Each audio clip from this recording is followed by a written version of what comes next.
Mark, been a long time. How you been? I'm doing great, man. I'm just noticing how bad my haircut is. I need a haircut. Well, do you have anybody in the house who can do it? I have a 16-year-old daughter, a 13-year-old daughter, a 10-year-old son, and my wife, and I wouldn't let any of them do it. They're so sick of me after all this quarantine. I don't trust them.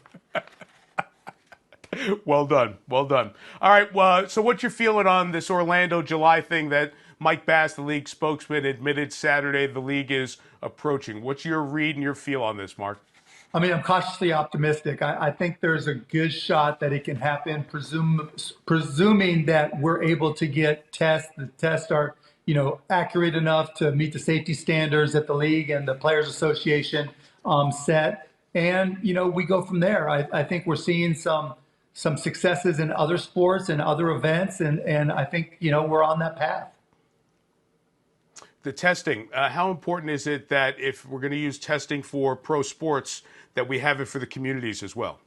Well, it's everything, right? The last position we want to be in is taking a test from somebody who needs it. And so I think that has to come first along with accuracy because, we've got to be good corporate citizens in every community that we're in. And I think, that's of paramount importance to us. And I know Adam's been very clear about that. Adam Silver, the commissioner. Do you want to jump right to a postseason, or you want to finish Sure. some regular Oh season no. first? Yeah, let's talk about it. I want to change things around. You know me. I'm a mover and shaker. I want to Yes. experiment. And so I think what I proposed was that and we extend the playoff format to 10 teams from each conference and play at least Okay. 5 games prior to going into playoffs. And if we do that, every team in the Eastern Conference would have a chance at least of making the playoffs, and all but 2 in the Western Conference would do it. Then what I would do is then once we got 10 and 10, I would reseed them, and then 17 would play 20, and 18 would play 19 in a 1-game Oh. series. Hmm. The winner then would take on the 8th place seed in a best of 5, while the number 1 team from each conference would get a bye. Then you go forward normally from there. That gives us a chance to have some more playoff games, some more excitement, some more meaningful games. That gives almost every team a chance when we come back for whatever's going to be left of our regular season to do something interesting and compete for something. So I think we've got to change it up some. We can't just go the old tried and true way. I feel like this is Shark Tank reverse. So let me ask you something. Do you Sure. want to keep doing this going forward? Do you want to change the system a little bit permanently, or you just want to make this a test case to see if it can work? Like in Shark Tank, we'll test it out first. We'll see how the market responds. I mean, I like it, and I can see it going forward, particularly if we shorten the season a little bit. And I'm not talking from 82 to 42. I mean, like 82 to 78, something like that. But it's certainly worth something considering. And do you want to start the season still around Christmas? Is that a better window, do you think, for the NBA For me, it regular is. season to go? Yeah, I mean, you know Yeah. TV as well as Yeah. anybody, Mike. Historically, over the summer you have fewer households using television, but the game has changed dramatically. And so starting Yeah. Christmas Day now, I think really allows us to take more of the focus as the NFL starts to wind down their season. And it allows us to go into the summer post NFL and post NHL for that matter, and really have that period of time to ourselves. Mark, let's talk about what you did with your arena workers, the American Airlines arena, and the folks in the Mavericks front office and organization. You came out right away and said, we're going to keep them on the payroll. What message do you feel that you were able to send, not just to your peers, but to your employees about what leadership looks like in this crucial time? I mean, it just happened to be something I was thinking about, and we just happened to be the last game, and I just happened to be the last interview. But I was concerned that with everything shutting down so quickly, that our employees, particularly the ones that work by the hour, get paid by the hour, would feel all this uncertainty and be afraid. And so I really wanted to alleviate some of those fears. It was just as simple as that. Yeah, your facility, the practice facility, hasn't opened yet. We started to Right. see NBA practice facilities start to open. Where are you on that, and what's the forecast for getting players back in there? We're not in any rush. We'll just let the science guide us. We think we're getting closer. I just want to have complete confidence and make sure our guys have complete confidence. So we're going through all the steps to get it open. We're just not 100% of the way there. We just want, there's just still, we're an early open state. And in an early open state like this, a lot of people are really trying to prove a point that, hey, we're open, let's take advantage of that. We just want to make sure that, we're seeing a decline in cases. The phase 1, phase 2, phase 3 type things, that's important to us. And so we're really trying to stick to the rules and make sure we follow them. The fans have been so important to you. You have stayed right there with your fans physically in the building Yeah. for all these years. What do you see the fan experience like as we start to think about what that new normal is going to be? That's a great question. Again, it comes down to when the season starts and where we are in terms of a vaccine and other therapies and confidence. Because by the time we get to next season, December 25th, let's just say it starts there, we'll have had a lot more experience. The one certainty, Mike, is that we learn something new about this disease. We learn something new about the vaccine and the therapy Yes. seemingly every single day. And so it's really hard to predict. Everybody's suggesting that, we'll have all the social distancing. And, my guess is we'll be more concerned right now on how do we keep the arena clean? How do we make it so that we have less touch points? Do we use ambient voice to deal with, giving commands to elevators or whatever? How do we keep handrails clean? Do we have wraps that people carry around with them? There's all these things that we're going through there. If we can come up with a scenario where we give everybody confidence that the touch points are going to be so few and far between that they don't have to worry about going to an arena where there's a lot of people. And then, in parallel to that, we have more confidence with the vaccine, then we may be able to have more people than we currently expect.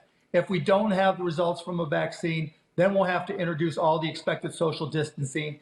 And my guess is we're working on software that allows families to group together. So if the Tirico household that's quarantined together wants to come together and there's 5 of you, let's say, there's no reason why you can't sit together. If the Cuban and Tirico households happen to be neighbors and we trust each other and we're willing to get tested together, there's no reason why all 10 of us can't sit together. And so we're looking at those types of solutions to get us going forward.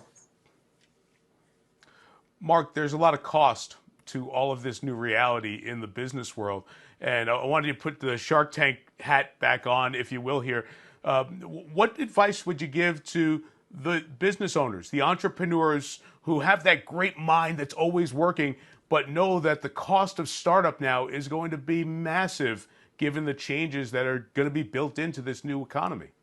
Well, I'd correct you there, Mike. Actually, we're seeing the acceleration of trends towards purely digital, right? So we went from an agrarian economy to an industrial economy to a hybrid digital touch economy. Now we're getting a lot more no touch, full digital.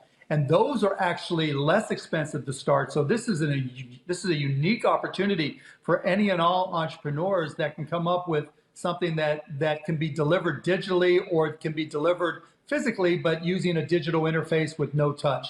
The challenge is for those businesses who are already in business.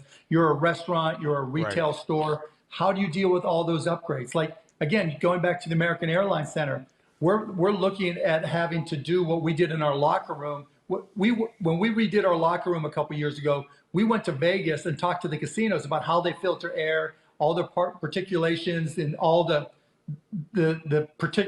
particles and what the percentages can be and should be. And we're looking at extending that to the entire arena because you don't want to recirculate if somebody comes in who's sick. And so these are all the issues that small businesses need to address. And actually, I partner with a group, the AIHA, which is the American Industrial Hygiene Association. And we did a website, Back to Work Safely, that deals with a lot of these issues. Because for small and medium-sized businesses in particular, it's hard to know exactly what you need to do. And so we really wanted to try to push out there because we want to see people get back to work, but it's got to be done safely.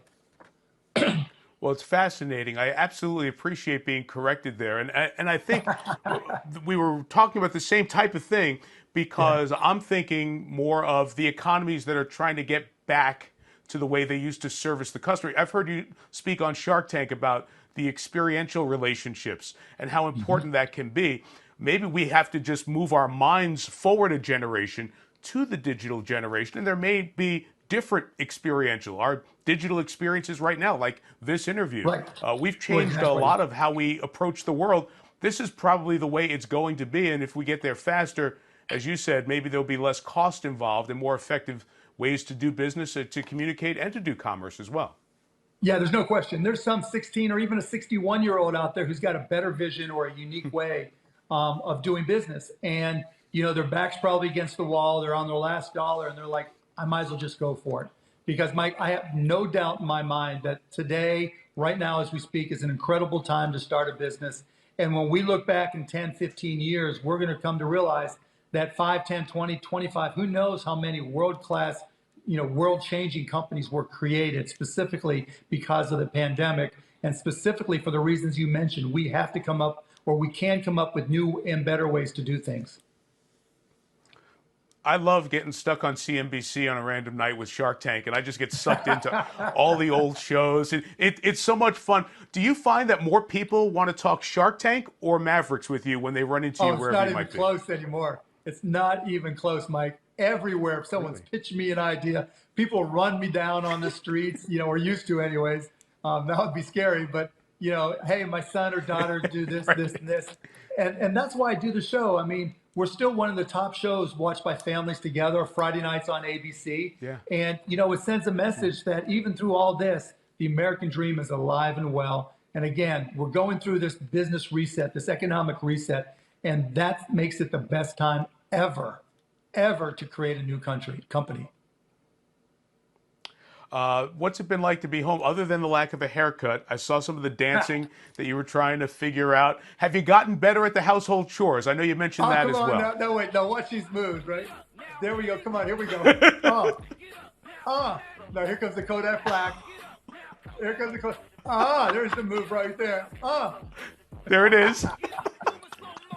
I can't wait till your players crush you on that. Oh, no, they're jealous. They're jealous, Mike. They're jealous. No, it's been Yeah, interesting, I'm like all sure. families. The first 2 weeks, my wife and I were in charge. About day 15, the inmates overtook the asylum. So now my kids, I mean, it's hard enough with a 16 and 13-year-old daughter in normal times. I mean, they're great. It's been great family time. And to answer your question, chores, yes. I mean, washing my own clothes, doing the Nice. dishes, sweeping the floors. Nice. And obviously, I'm the garbage man, and so it's great. Actually, that's one of the real positives. Our kids actually have to take some responsibility, and so it's been good. I agree. It's been the blessing in all of the darkness of all this, I think, for so many of us, especially those of us who travel and have been involved in business. All right, let's just get back to the headline here and the return to play for the league here. What's your biggest concern, Mark, about your players being in one place and trying to get a season started and, cross our fingers, hopefully finished? Yeah, I mean, I'm more concerned when they're not in one place, honestly, because the touch points will be far greater when they're trying to figure out, do I stay in, do I go out, what's open, what's not. There's so much uncertainty. We really don't have anybody that we all trust in terms of information. And so Right. I actually feel better about our Hotel California approach where you check in, but you can't leave unless you're eliminated, Right. and Right. so, I actually have more confidence in that. But obviously, there's going to be a transition period, starting with, when we get to full practices, how guys interact physically, in terms of in game, how they react coming off the court, how we're going to invent new, whatever, to just connect, to have players connect, or after something fun happens, it'll be different. But like anything else, we're talking, 20 somethings, they're going to be resilient. They're going to take advantage of, they're going to have fun, because, we will have some level of normalcy, and I'm looking forward to that. Awesome. Hey, great to catch up. It's been way too long. Great to Absolutely. hear your ideas and the way you make all of us think. And we look forward to the Christmas Day start of the league, the new playoffs that you've permitted out there and put out there, and also the continued growth of your dance moves, Mark. I think you're going to be a You TikTok know, legend. I got wait, I got renegade. That's Get out. Get him off the screen. Thanks, Mark. Appreciate it. See you, Mike.